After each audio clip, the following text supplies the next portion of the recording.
Bonsoir et bienvenue à l'émission Urgence Santé. Et c'est toujours dans le cadre des émissions sur la santé sexuelle et la reproduction qu'organise l'Association congolaise pour le bien-être familial, en sigle ACBF, que nous nous retrouvons une fois de plus sur ce plateau avec Clément Vembe, coordonnateur de l'ACBF, Chancelvi Malanda, membre volontaire de l'ACBF, secrétaire général du mouvement Action Jeunesse MAJ.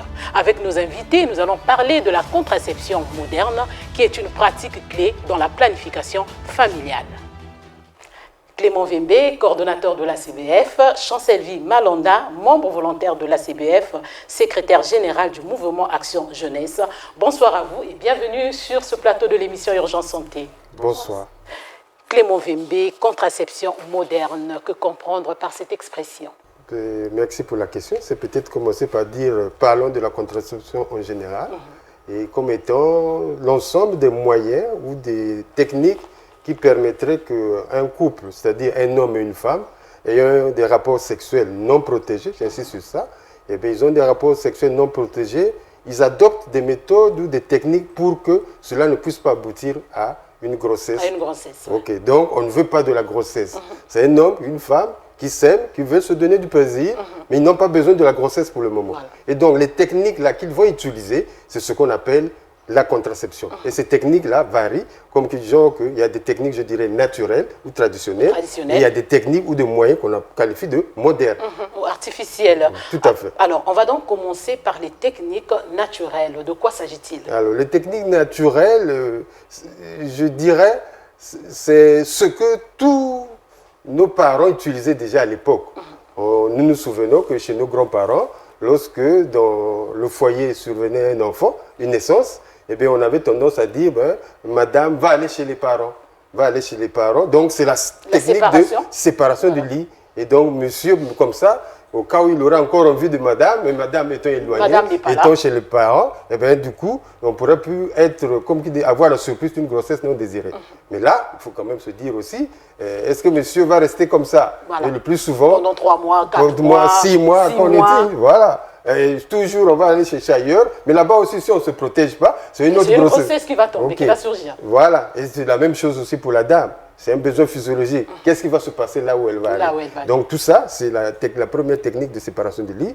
Il y a l'autre qu'on appelle le coït interrompu.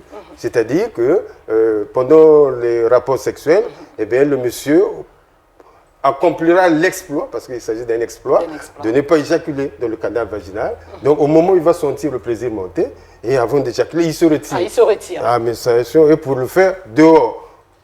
Mais ça, ce n'est pas tout le monde qui est capable de le faire. Le plus souvent, lorsqu'on arrive à ce moment-là, on a plus tendance à se rapprocher qu'à se séparer. Et on perd le contrôle. On perd le contrôle. Donc, ce n'est pas n'importe qui peut réussir chaque fois. À chaque fois. Donc ça, c'est la deuxième méthode naturelle. On peut ajouter également l'allaitement maternel. L'allaitement maternel aussi. Systématique. Donc un enfant vient au monde et on demande à la mère de faire téter l'enfant systématiquement, exclusivement, rien que ça. Disons pendant 6 mois. Nous connaissons maintenant là, Madame Laura, c'est une femme moderne. Elle va au boulot. Pour aller travailler, il faut passer, il y a plein d'occupations. Donc du coup, après, on fait encore la substitution là. Donc, ça également, ça montre qu'il y a des limites. Un autre moyen ou technique naturelle utilisée, c'était la technique de comment on appelle ça? La prise de température? La prise de température, voilà. Et bien là aussi, un thermomètre. Il nous faut un thermomètre et que la dame prendrait chaque fois une température pour savoir si ça correspond à une certaine élévation, qui veut dire qu'on s'approche de l'ovulation. Là encore, c'était plus compliqué. Plus compliqué et pas facile, et fastidieux. L'autre technique, c'est l'observation de la glaire cervicale.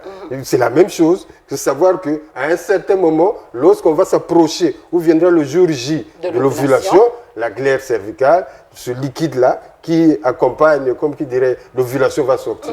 Ça aussi, ça implique quoi? Que la dame soit assez attentive et observe. Et ça aussi, il faut qu'on lui ait appris. Et quand même une certaine connaissance. Voilà, c'est ce qu'on dit. On lui aurait appris comment savoir que ça, c'est la glaire et ça, c'est pas la glaire. C'est pas facile. C'est pas facile. L'autre technique, c'est également, c'est quoi? C'est le calcul du cycle. Donc, mais là, c'est pas donné à tout le monde.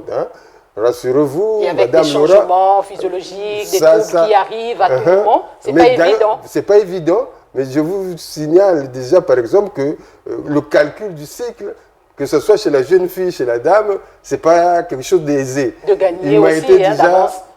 dans nos différentes enquêtes, dans les certaines CIC, qu'on demande à une femme la durée de son cycle, on a déjà entendu 3 jours, 7 jours.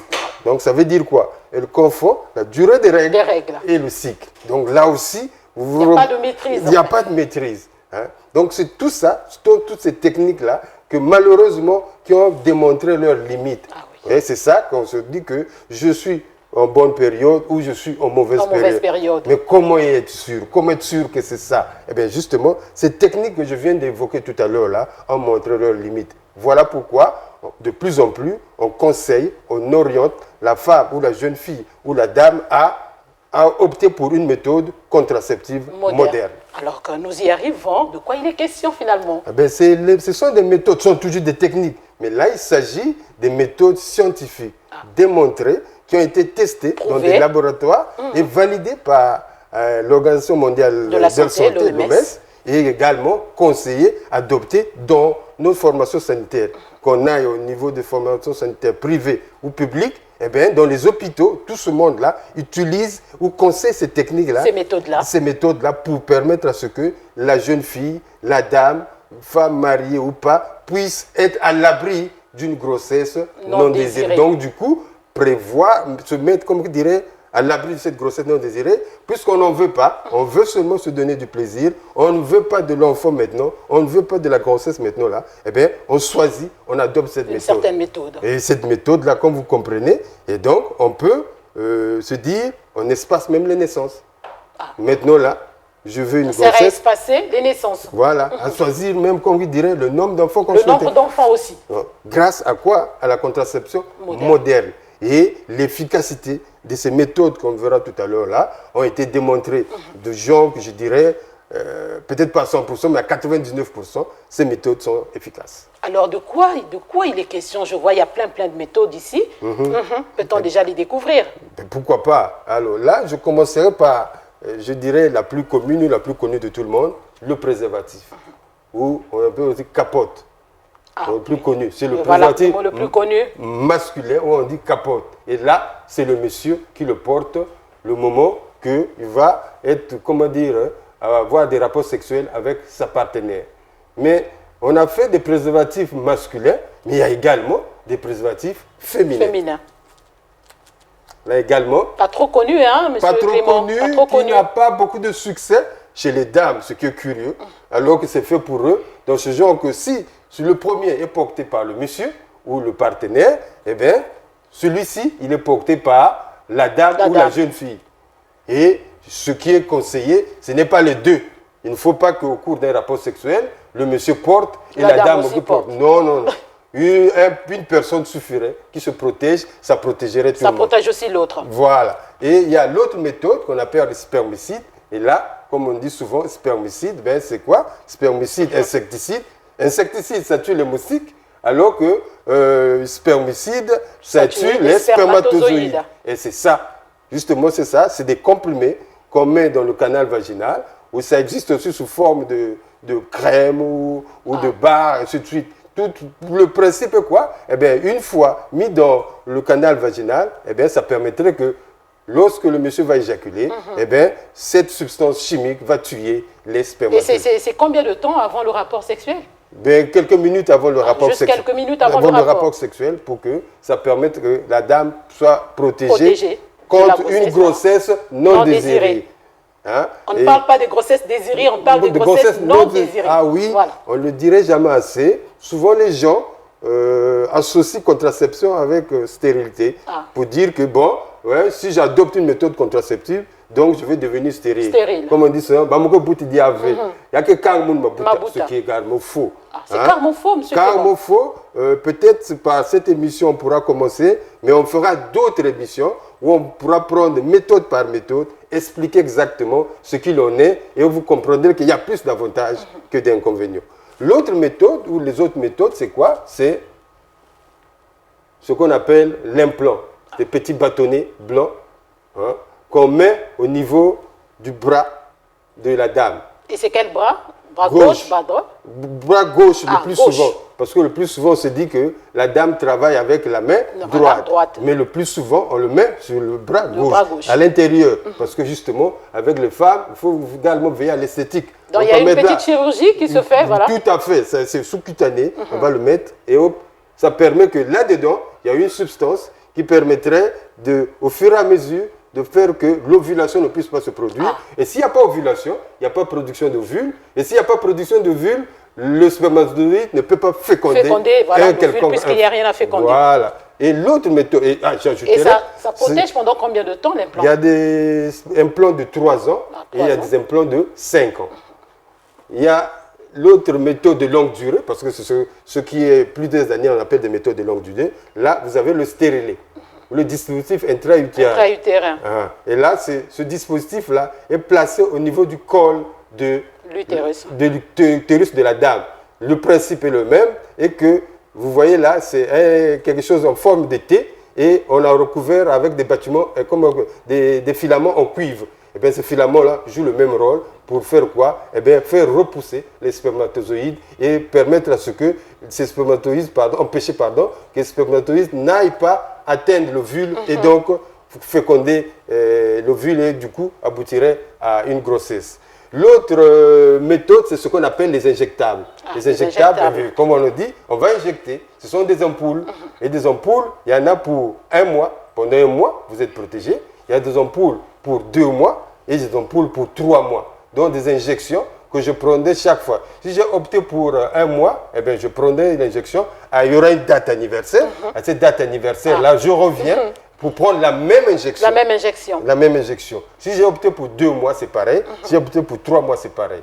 Et il y a d'autres également méthodes. C'est ce qu'on appelle les pilules.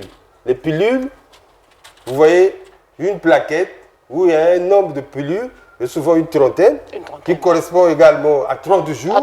Et qu'il faut prendre chaque fois. La durée d'un cycle, peut-être. Voilà, la durée d'un cycle. Et on prend chaque fois ce comprimé, un comprimé, par jour, plus ou moins à la même heure, pour permettre qu'on soit protégé contre quoi? Une grossesse non désirée. Le principe est le même. C'est faire en sorte que on n'arrive pas soit à provoquer l'ovulation, donc à produire l'ovule, ou empêcher à ce que l'ovule puisse être... Voilà. Et il y a ce qu'on appelle le plus souvent la pilule contraceptive d'urgence. Donc, pour permettre... la pilule du lendemain, c'est bien cela. La pilule du lendemain, ou d'autres jeunes appellent le sapeur-pompier. C'est-à-dire qu'on a eu un rapport sexuel non protégé, et rapidement, on se dit, qu'est-ce qui s'est passé? Eh bien, on conseille à ce qu'on prenne la pilule de lendemain pour vous être protégé et c'est conseillé maximum dans les 72 heures. 72 heures après. Plus ce qui est conseillé. 72 heures après un rapport sexuel. Voilà, mais ce qui est conseillé, c'est que plus vite on le prend et mieux ça nous protège contre une grossesse non désirée. Ça me permet également de faire une discrétion, Madame Laura, c'est pas fait pour avorter. Donc s'il y a déjà la grossesse, j'en prendrai 1000. La grossesse restera et demeurera. Et suivra son cours. Voilà. Et il y a d'autres méthodes qui ne sont pas sur cette table, que je dirais, tout ce qu'on vient de présenter, ce sont des méthodes réversibles. C'est-à-dire que j'opte pour une des méthodes, je la choisis, et je pense qu'à un moment, non, je veux maintenant mettre au monde, qu'est-ce que je fais? J'arrête avec la méthode. On peut bien arrêter. Et du coup, tout à fait. Donc, du coup, c'est pour dire que ceux qui pensent que lorsqu'on adopte une méthode comme ça, on devient stérile, c'est faux. Alors, je prends un exemple, M. Clément, c'est-à-dire pour le cas de l'implant qui protège à 3 ans à 5 ans. Oui. Donc, vous n'êtes pas obligé d'attendre les 5 ans. Non. Il peut arriver que vous arriviez à la 2e année et vous décidez d'avoir un enfant, et bien vous arrêtez. C'est ça. C'est ça. Parce que dans tous les cas, pourquoi on choisit une méthode? Parce qu'on pense que ce n'est pas le moment. Mais si on pense que les conditions sont maintenant réunies, et que je veux maintenant avoir un enfant, ou un deuxième, ou un troisième, ben j'arrête avec la méthode. Il suffit que j'arrête avec la méthode, le principe actif n'étant plus là, et bien du coup, je redeviens, permettez-moi le terme, normal. Normal, donc je peux encore concevoir. Sans problème. C'est ça. Donc, je n'ai pas besoin d'attendre 5 ans. Je n'ai pas besoin d'attendre 10 ans pour le stérilet.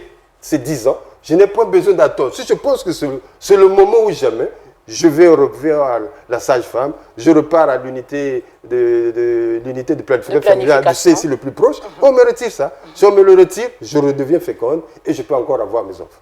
Alors, les méthodes étant connues, quelles sont... Pardon. J'avais dit qu'il y a 2 ou 3 méthodes qui malheureusement ne sont pas réversibles. Elles ne sont pas ici sur la table. Ce qu'on appelle la ligature des trompes. La ligature des trompes. Ça, c'est la méthode extrême. C'est-à-dire qu'on prend les trompes de la dame, c'est une opération chirurgicale, on va les lier. Et on permettre à ce que, même s'il y a ovulation, l'ovule ne sortira pas. Et donc, du coup, ça c'est chez les dames. Chez les messieurs, il y a aussi la ligature des spermatozoïdes, donc les canaux qui conduisent le sperme. Ça également, d'après une opération chirurgicale, on peut également les ligaturer. Et ça, c'est irréversible. Irréversible, on dirait même définitif. Définitif, c'est-à-dire que vous ne tomberez plus jamais enceinte, que vous ne pourrez plus jamais enceinte une femme. C'est ça. Et ça, c'est des méthodes permettant extrêmes. Mais il y a des gens qui optent pour ça. Mais ça, c'est pas une simple opération de prendre. Non, il faut aller chez un chirurgien. Et ce sont les chirurgiens qui sont aptes à faire ça. Donc, ces méthodes-là, tout ce que je viens de montrer ici et ce que je viens de dire, ces 2 méthodes irréversibles sont pratiquées au Congo. On parle aussi de la vasectomie, ça fait partie des méthodes. Mais tout à fait, c'est ça. Tout ça, ce sont des méthodes irréversibles. Une fois qu'on l'a fait, vous ne pourrez plus revenir à concevoir ou à enceinter une femme. On va bien réfléchir avant de choisir ces méthodes. Je ne vous le fais pas dire. Donc, on va aller avec les avantages, M. Clément Vembe, de façon concrète.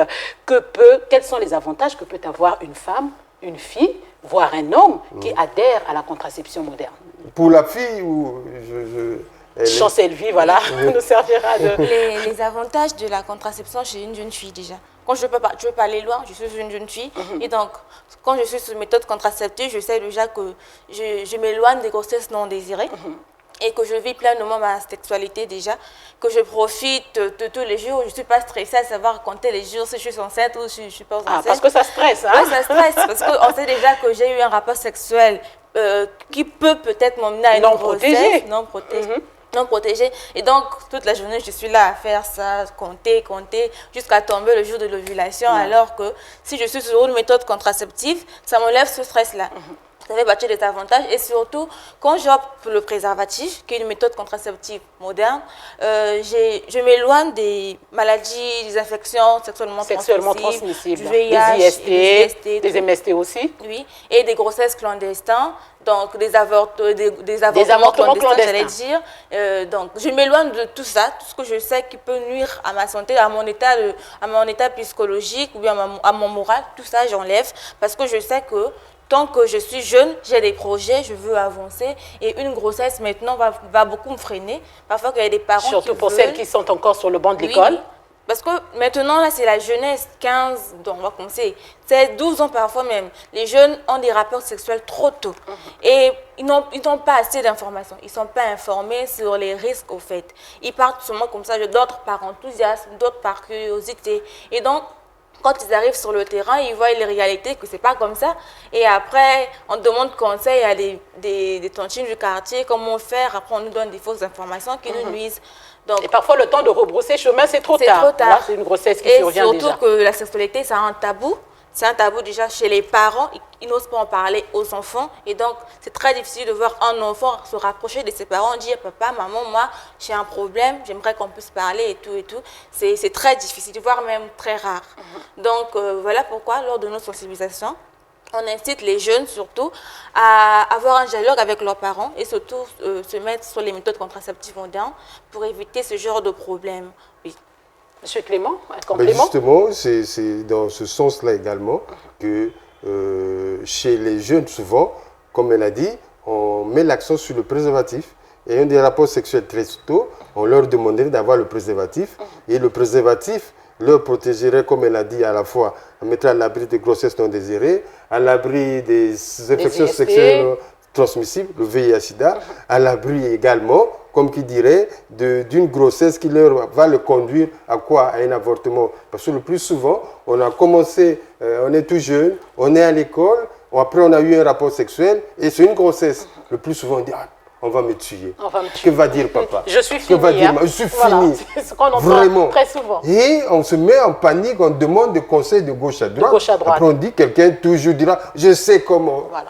Et c'est souvent un avortement clandestin avec les conséquences incalculables. Qui conduisent à la mortalité maternelle, mortalité néo-fœtale. C'est ça qui est vraiment dangereux. Et c'est ça qu'on conseille aux jeunes, comme elle a dit, qu'il faut donner l'information au milieu de ces jeunes-là pour qu'ils aient tout le bagage pour savoir si je veux me donner un rapport sexuel, voici les précautions à prendre.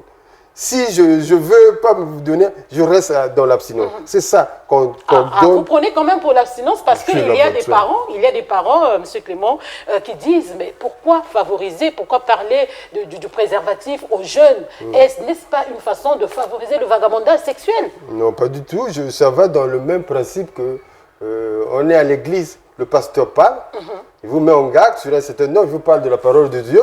Je ne suis pas le pasteur Francis qui sera l'aise sur ces questions, mais après quand je sors de l'église, c'est à moi, à mon âme et conscience, de savoir appliquer ce qui a été dit au niveau par le pasteur. C'est la même chose. On est au milieu jeune. Malheureusement, les statistiques, on verra tout à l'heure, que même à moins de 15 ans, il y a des jeunes déjà qui ont eu des rapports sexuels. À la sexualité. Il faut leur donner la bonne information pour dire justement, si tu dis livre, voici auquel chose tu t'attends. Voici les risques. Et pour éviter ces risques-là, nous te proposons une méthode, le préservatif.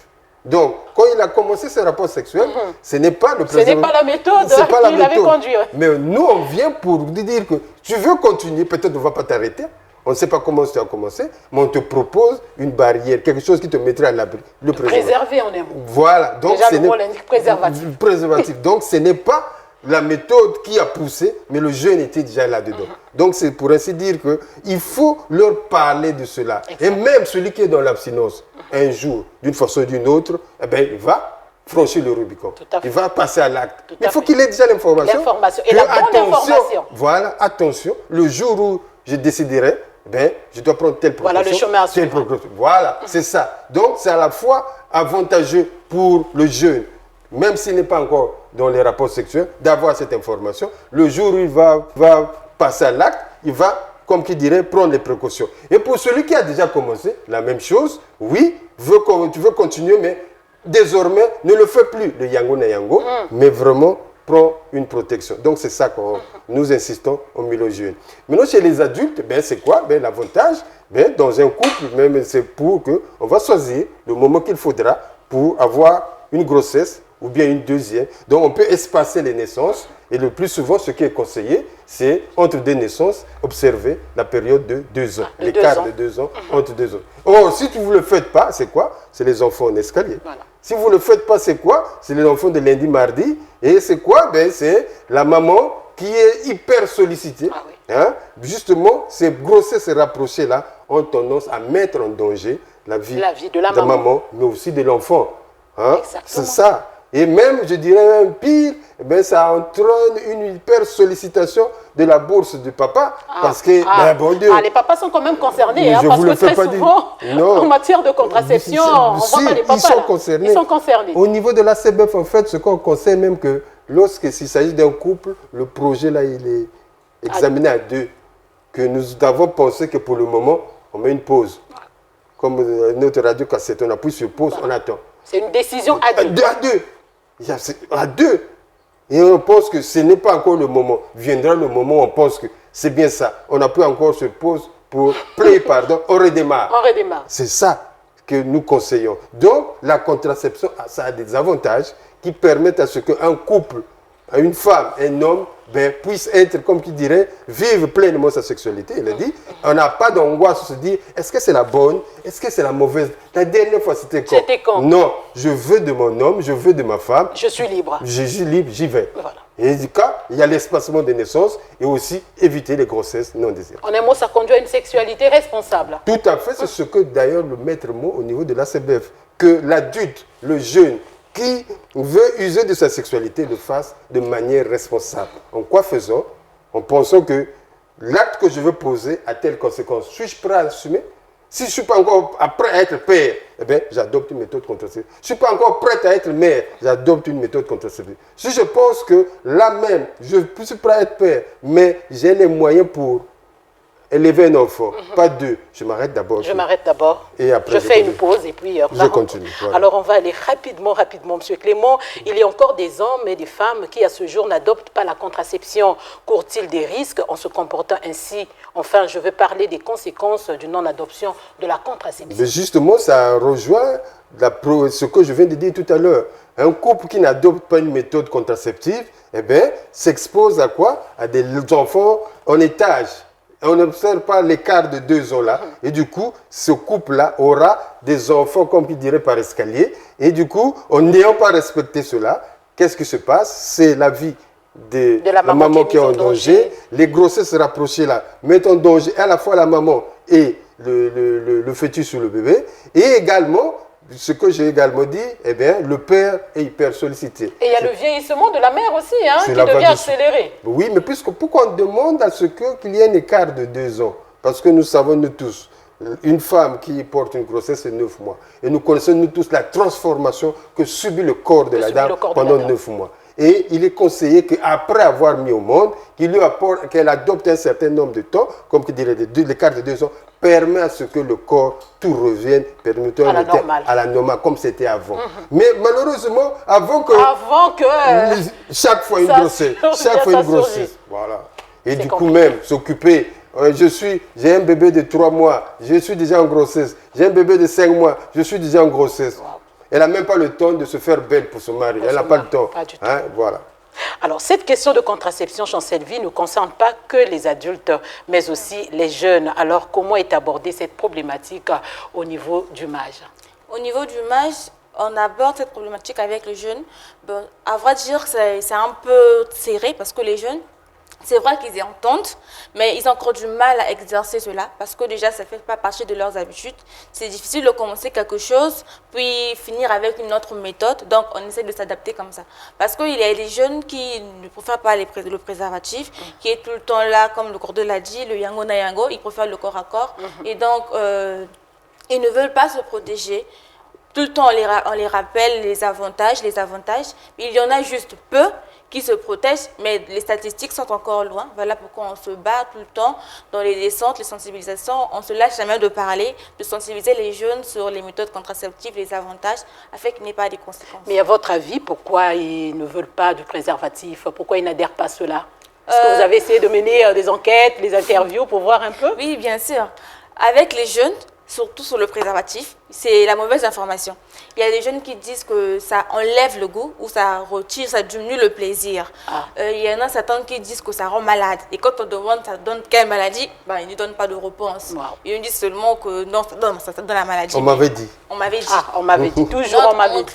Des rumeurs. Ils disent que non, le lubrifiant du préservatif, ça rend malade, ça a des effets secondaires, ça donne la faiblesse, alors que ça n'a jamais été prouvé. Ce sont des rumeurs comme ça qui circulent. Peut-être qu'ils ont juste entendu chez un vieux qui a dit dans le quartier qu'eux aussi ils ont pris. Et parce que chez un ami, chez un ami. Grand du quartier. Donc, avoir même qu'ils n'ont pas fait l'expérience avec le préservatif, que déjà ils ont la mauvaise information et donc ils ont le dégoût de ça. Donc, quand on part sur le terrain avec les jeunes, on essaie de les expliquer que voilà, la mauvaise information que vous avez liée au préservatif, non, c'est pas ça. Le préservatif, ça ne retire pas le plaisir, ça ne donne pas la maladie, parce que sinon, je voulais dire que presque tous les Congolais devraient être malades à ce jour-là. Donc, leur enlever cette mauvaise idée qu'ils ont au départ et leur donner une bonne information, les informations exactes que les jeunes offrent à leur père. Voilà. Au regard de tout ce que vous venez de dire, Clément Vembe, peut-on user de ces méthodes sans risque de se tromper? Ah oui, sans risque, pourvu qu'on ait pris le conseil d'une personne avisée. Nous arrivons à la fin de notre entretien. Clément Vembe, Chancelvi Malanda, un dernier mot. Peut-être Chancelvi voudrait commencer. Je vais commencer. Mon dernier mot, ce serait de dire à la jeunesse, parce qu'à mes confrères jeunes qui me voient, de faire comme moi, d'être un jeune responsable, d'user les bonnes pratiques, déjà d'être responsable sexuellement et d'utiliser les méthodes contraceptives. Parce que maintenant, la jeunesse est considérée et prend 31% de la population congolaise. Et donc, on a besoin des jeunes en bonne santé, des jeunes responsables. Et comme qui dirait le Cordeau, l'avenir du Congo, c'est plus demain, c'est aujourd'hui. On a besoin des jeunes dynamiques, des jeunes responsables et des jeunes en bonne santé, parce que la santé, c'est le capital qui va jamais nous fuir. c'est le capital le plus important que nous avons. Et donc la jeunesse, je nous incite à utiliser les méthodes contraceptives modernes pour ne pas se tromper. Merci, M. Clément. Ben, on remercie tous ceux qui nous ont suivis, l'intérêt qu'ils accordent à notre mission, à tout ce que nous mettons sur la place, sur les méthodes contraceptives modernes. Aujourd'hui, on veut avoir toute une panoplie là. Assurément, vous avez des questions, n'hésitez pas. Mais surtout, j'insisterai qu'on arrête avec les fausses croyances, on arrête avec le « on ». Tout à l'heure, Mme Laura nous a dit pour nos démonteurs, mais plutôt qu'on recherche la bonne information. La bonne information. Et la bonne information, c'est dans les CSI. Il y a les unités de planification familiale. La bonne information, c'est au niveau de l'ACBF. Venez auprès de l'ACBF sur Borbo, avenue Baguette d'Or, là, et bien, à côté de la pharmacie. Venez nous rejoindre. Nous vous donnerons des informations sur tout ce que vous venez de voir là. En tout cas, merci Clément Vembe. Je rappelle que vous êtes coordonnateur de l'ACBF, Malanda Chancelvi, membre volontaire de l'ACBF, secrétaire général du mouvement Action Jeunesse. En tout cas, merci d'avoir répondu présent à cette invitation. Urgence Santé vous remercie. Et quant à vous, chers téléspectateurs, c'est voilà donc la fin de notre entretien. Merci de l'avoir suivi. Urgence Santé vous fait gagner en santé et bonne suite de programme sur Lux Télévision.